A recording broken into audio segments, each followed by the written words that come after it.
This is Maya Cook with Youth Voices, and I'm joined here today with three students to talk about environmental justice. Today, we're going to be addressing the issue of urban heat islands, the existence of environmental racism, and the growing initiatives of divestment campaigns. We'll get into what all of this means, but first, would you guys please introduce yourselves with your name, grade, school, and then any organizations you're a part of. Abby, would you go ahead and kick us off? Yeah, hi everybody. My name's Abby Leach. I'm a senior at Atherton High School, and one of the organizations I'm going to be relating to the Urban Heat Islands is Trees Louisville. Nice to meet you, Abby. Michaela, would you go ahead and introduce yourself? Sure. My name is Michaela Huynh. I'm a senior at DuPont Manual High School. We have a club at Manual that I'm affiliated with called the Young Earth Activist Club, and I'm part of the Kentucky Student Environmental Coalition. But everything is just divestment campaigns as what I've researched so far. Nice to meet you, Michaela. We're glad to have you here. All right, Lauren, would you go ahead and introduce yourself? Sure. Hi, I'm Lauren. I'm a sophomore at DuPont Manual High School. I'm also involved with the Young Earth Activist Club at Manual. I've done work with Louisville and Kentucky Youth Climate Strike, and I've also worked with High Schoolers for Carbon Dividends. Well, it's great to meet all of you, and thank you so much for being here today because it is so important to continue to advance these conversations surrounding environmental justice. And with that, let's start talking about these urban heat islands, especially how we're having problems with them in Louisville. So Abby's going to be addressing this because she's researched this topic. Abby, would you tell us what are urban heat islands and what consequences do they have in Louisville? Okay, so the short answer of the definition of a urban heat island is it occurs when a city experiences much warmer temperatures than nearby rural areas. And the difference in temperature between urban and less developed rural areas has to do with how well the surfaces in each environment can absorb the heat. So we have a really big problem with urban heat islands in Louisville because of our downtown metro area. There is not a lot of trees and environment. There's a lot of asphalt and concrete, which causes heat to be absorbed to those platforms, which ultimately causes more heat being released into the atmosphere, which causes our overall temperature to be raised. And if you were to look in the outskirts of Louisville, where there's a lot more land, those temperatures will actually be a little bit lower due to the different trees and things that can absorb that heat, unlike in the downtown area. It's amazing how much hotter the city is than what we see in the suburbs, and this has like a lot of impacts on the people living here. So my next question to you is, how have the dangers of urban heat islands escalated in recent years? And also, why is it important to be vigilant of community erosion in areas affected by this? So we have been able to see an increase in the amount of trees that we use. And one organization that really is working to combat urban heat island and the effects it has on our city is Trees Louisville. And one statistic that they have is Louisville on average loses about 54,000 trees a year due to storm, invasive pets, development, and old age. And without us replenishing the trees that are lost, we are losing as much as 21% in the next decade of our entire tree canopy in Louisville. So we, as our trees are being, chopped down, and for whatever the reason that we are losing our tree canopy, we are not replenishing those, which is causing a lot of issues with the urban heat island. And another problem is in downtown Louisville, a lot of the soil is not fit to have trees grow and be healthy and sustain because there's so much concrete and not enough grassy areas to develop those trees. And so that's why we have such a warmer climate downtown. So it's really important that we try to not only protect our trees by trying to, recognize any invasive species and do what we can to combat those, but also planting new trees whenever we are given the chance. So Trees Louisville is actually working to reach 45% tree canopy by 2050. So they are actually a nonprofit organization here in Louisville that plants trees in various places. And one of the places that they focus on is school campuses. There's a lot of schools, especially JCPS, that don't have a lot of shaded areas. It's a lot of grassy area, but not so many trees. So they've done a lot to work on putting trees, especially in the downtown area in West Louisville, putting trees down there. So it's really important for us to pay attention to this as well, because obviously this is, contributing to our entire world of global warming, and a lot of urban areas are struggling with the urban heat island effect due to the loss of tree canopy. So it's important for us to pay attention to these things and do what we can to help lower the temperatures in our cities. Mhm. Yeah, and like you're saying, I mean, we definitely don't have enough tree canopy left in Louisville, and that's what's causing all of these like heat problems, and it's just very dangerous because then, of course, it's going to affect the inhabitants of the city. So, my last question for you is, how can we address urban heat islands like as young people and make solutions actionable in our community and government? So, I know you were saying like getting involved with an organization is like one way to do this. I think that's one way. Another way is to contact neighborhood organizations, because a lot of times a lot of property development is happening, which is causing a loss of grassy areas and trees so that more neighborhoods can be developed. And a lot of that is to try to contact your neighborhood organizations and different, city governments, in like the city of Jeffersontown or wherever you may live, to, ask them to preserve those trees. Yes, if you're going to build a house, try to build it on the land where you do not have to risk the lives of trees. That's one way to do it. Again, like I said, getting involved, there's plenty of organizations like Louisville Grows and Trees Louisville here in Louisville that work with things like that. And I think a lot of it is also we should be looking, we can even have not even just trees, but we can have plants that will absorb sunlight in our backyard that we can take care of that could help with that as well. So I think just anything that we can do, and mostly just paying attention to the areas around us and what's happening and trying to contact our officials to save the trees. Very well said. And especially like as young people, some people think that they can't get involved with this because they don't have enough of a voice. But like you're saying, of course, we can contact our officials and, raise awareness and advocate for, these solutions, which are very possible because we just have to continue to make sure we have the right soil and continue to plant the right trees and more trees. So thank you so much, Abby. And we're going to include some of these organizations after this panel on our Youth Voices Instagram if you guys, our audience, would like to check that out. All right, so Lauren, let's talk about environmental racism because this is also a problem that we're seeing in our Louisville city. So what is environmental racism and what historical precedents have allowed this to be a modern problem? Right, thank you. So just like you said, it's a national problem, but it's especially prevalent in Louisville. We see a large part of it going on here. So the best way I can define environmental racism, it's just all of the ways that communities of color, especially Black communities in particular, face more harms from environmental factors because of just hazardous environmental conditions that they're forced to be located by. So it started off with like waste disposal, toxic dumping, stuff like that. But it's everything now from like where these plants that emit a lot of carbon dioxide are located. It's exposure to factories, where like these cars, trucks are coming by if there's a lot of transportation infrastructure where these communities are. And so historically, environmental racism is heavily tied to like residential segregation and discriminatory housing policies like redlining, that have forced people of color into these areas where they're more susceptible to these hazardous conditions. So like, for example, neighborhoods with large non-white populations have historically seen these lower property values. So land is cheaper for industrial actors to come in and pollute, put in their plants.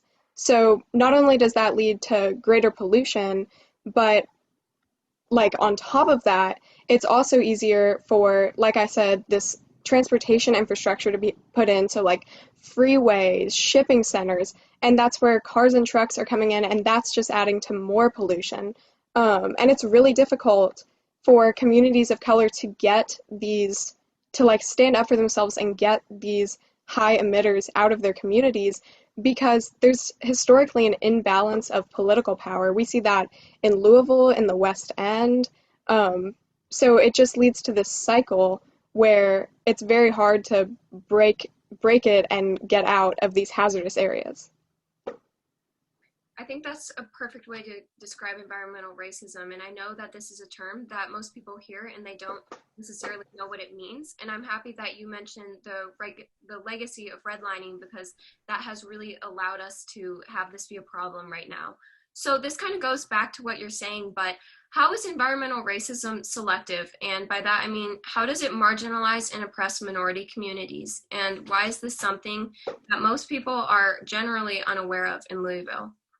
Yeah, so to touch on why a lot of people are unaware of it, I mean, it's an issue that either affects your community or it doesn't. So if you're not living in a community where the air quality is noticeably worse, where you're right next to these big plants, freeways, whatever, then you're not thinking about it. And even if you do live there, that can kind of become your new normal. Like that's just life is being around these plants, and you might not even notice the detrimental effects it's having on your health. So that's part I wanted to touch on is environmental racism has really tied into the COVID-19 pandemic because with environmental racism, when you're surrounded by worse air quality, that's going to lead to air-related health issues. I don't know the exact numbers, but I've read statistics. There are studies showing that in the West End in Louisville, many more residents have respiratory health issues than say in the East End of Louisville. And that's a direct result of these air quality problems. So then when COVID-19 rolls around, we already know that if you've got pre-existing like asthma, other respiratory issues, you're a lot more susceptible to the virus. And so that's where environmental racism meets COVID-19. And we know that communities of color are disproportionately impacted, and that's a large reason why. And so it also makes communities of color more vulnerable to natural disasters. It makes them just like unable, like I said, unable to break out of the cycle because pollution and industrial land use keeps the property values low. So people of color aren't able to build wealth through property ownership because of these polluters and factories in their neighborhoods. And like you were mentioning, I mean, right now we have so much going on with, between the coronavirus and climate change that, I mean, I'm so amazed that this is something that most people aren't generally aware of. So with this, how can we address environmental racism and make solutions actionable in our community and government, especially as younger people? So I think it's largely an issue of civic engagement, because it's hard to just go up to a factory and get them to relocate. Like that's just not realistic. But what we can do is we can elect representatives in our city who know about this issue and who are going to fight for this issue. We can be advocates for areas like the West End, who are having these problems. If we see legislation brought up about like constructing new freeways, zoning laws, stuff like that, stay knowledgeable about what's going on in your city. And if you hear something that you're like, this isn't going to be good for communities of color in the West End, this is going to just exacerbate the issue of environmental racism, speak up, like take it to your Metro Council member, just any way that you can stay involved and stay in the loop of what's going on can help. Thank you so much for all of your responses, Lauren. And I completely agree. I mean, education is ultimately going to be the most powerful tool in trying to eliminate this as an issue that we see in Louisville. And also, you mentioned a great point there. I mean, even just voting, getting representatives in office that are actually going to, not cater to special interests and cater to what we need to sustain like a healthy social and environmental downtown, city. That's ultimately what we're going to need. So thank you so much for sharing that with us today. All right, so the last thing that we're going to be addressing is the growing initiatives of divestment campaigns. And to talk to us a little bit more about that, we have Michaela. So Michaela, would you tell me what are fossil fuel divestment campaigns and how is the movement for environmental justice using these to advance sustainable solutions?